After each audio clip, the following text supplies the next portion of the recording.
Raju computer take and আইটিতে সকলকে স্বাগত। আমরা মাইক্রোসফট অফিস ওয়ার্ডের কাজ দেখছিলাম, তার ভিতরে আজ কিছু কাজ দেখব। তার আগে আমরা একটা সেন্টেন্স বা কিছু একটা লিখে নেব। লেখার পরে এটা মার্ক করে নেব। মার্ক করতে হলে আমরা কন্ট্রোল-A দেবো কিবোর্ডটা, অথবা সরাসরি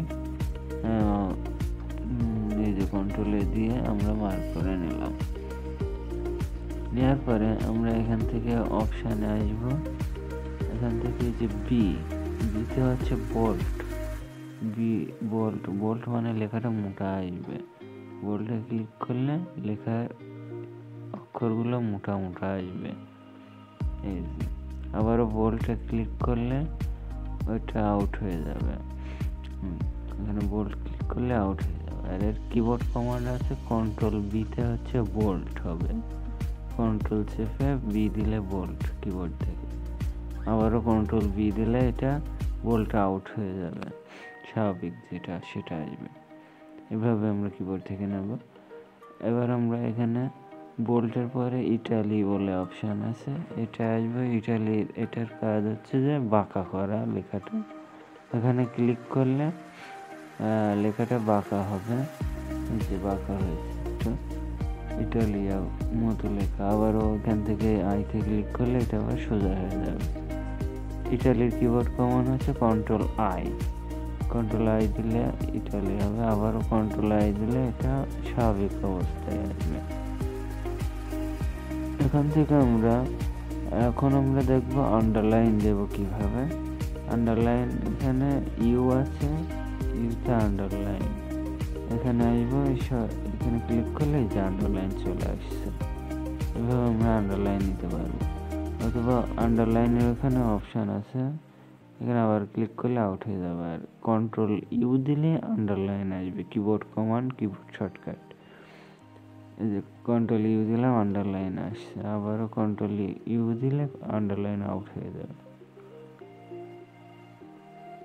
এবার আমরা আন্ডারলাইনের কিছু অপশান আছে এখানে, সেই অপশানে গিয়ে কিছু কাজ দেখব। এখানে যে ফুটো মতো আছে, এখানে ক্লিক করব। করার পর এখানে আন্ডারলাইনের লাইনটা কেমন নেব সেটা, অথবা মোর অপশান আছে, মোর কালার আছে, কালার বেছে নিতে পারি। যে কালার দেবো এখান থেকে সেই কালারটা সিলেক্ট করে নেব।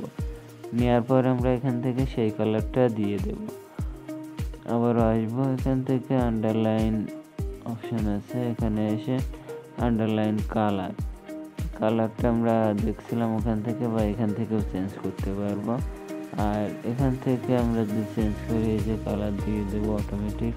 আর এখানে নাম দিলে এটা নান আসবে, অথবা অনলি দিলে শব্দের নিচে আন্ডারলাইন আসবে, টোটালি আসবে না, শুধু শব্দের নিচে। বাক্যে যেগুলো আছে সেগুলোর নিচে আসবে, আর বাকিগুলো স্পেসিং বা এগুলো ফাঁকা থাকে, ওই জায়গায় ফাঁকা থাকবে। এভাবে আমরা আন্ডারলাইন সেট করে নিতে পারি। আবার ওখানে আন্ডারলাইন সেটিংয়ে এসে আমরা এটা এখান থেকে লাইনও দিতে পারি, বা বিভিন্ন অপশান আছে সেগুলো ব্যবহার করতে পারবো। অথবা নাম দিলে আবার স্বাভাবিক আন্ডারলাইন আউট হয়ে থাকবে। আর এটা ফন্ট কালার হচ্ছে অক্ষরের কালার নেব, কি অক্ষরে কেমন কালার নেব সেটা আমরা এখান থেকে বেছে নিতে পারবো।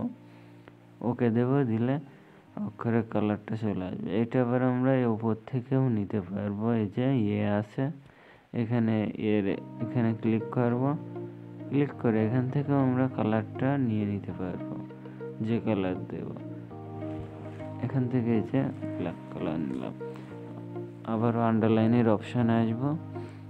অপশানে এসে এখান থেকে আমরা এখানে সাইজ, এটা হচ্ছে ফন্ট সাইজ, অক্ষরের সাইজ কেমন নেব সেটা, ফন্টের সাইজ ছোট বড়। আর এখান থেকে ফন্ট স্টাইল, লেখার স্টাইলটা রেগুলার স্বাভাবিক।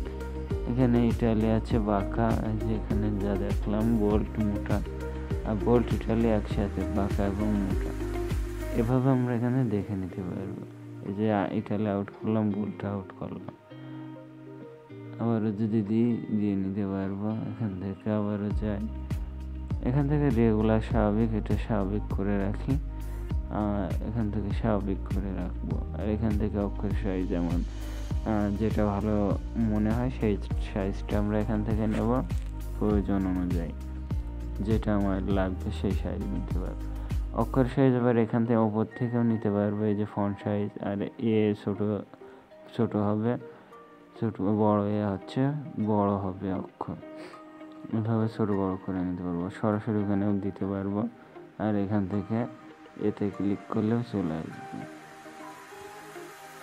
কন্ট্রোল প্লাস এই ব্র্যাকেট চাপ দিলেও বড় হবে, আর এই পাশেরটা চাপ দিলে ছোট হবে, এই সাইডটা দিলে ছোট হবে। এইভাবে আমরা ছোট বড় করে নিতে পারবো কিবোর্ড কমান্ড দিয়ে।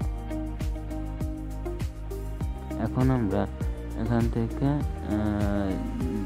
লাইন দেখলাম, লাইনের সেটিং, আন্ডারলাইনের এখান থেকে আন্ডারলাইন ফন্ট স্টাইল আছে, এখানে অক্ষরের স্টাইল, বিভিন্ন স্টাইলের অক্ষর আছে, জড়ানো হাতে লেখা, বাঁকা, এই ধরনের আমরা এখান থেকে বেছে নিতে পারবো। আমার যেটা ভালো লাগে আমি সেই ফন্ট স্টাইল নেব, লেখার স্টাইল, অথবা এখান থেকেও বেছে নিতে পারবো। আমরা এখান থেকে যেটা নেব সেটা এখান থেকে বেছে নিয়ে ওকে দিলে সেই ফন্টের ভাষা চলে আসবে। এই যে এখানে জড়ানো হাতে লেখা নিলাম, জড়ানো হাতে লেখা চলে আসছে। এখান থেকে আবারও চেঞ্জ করে নিতে পারবো।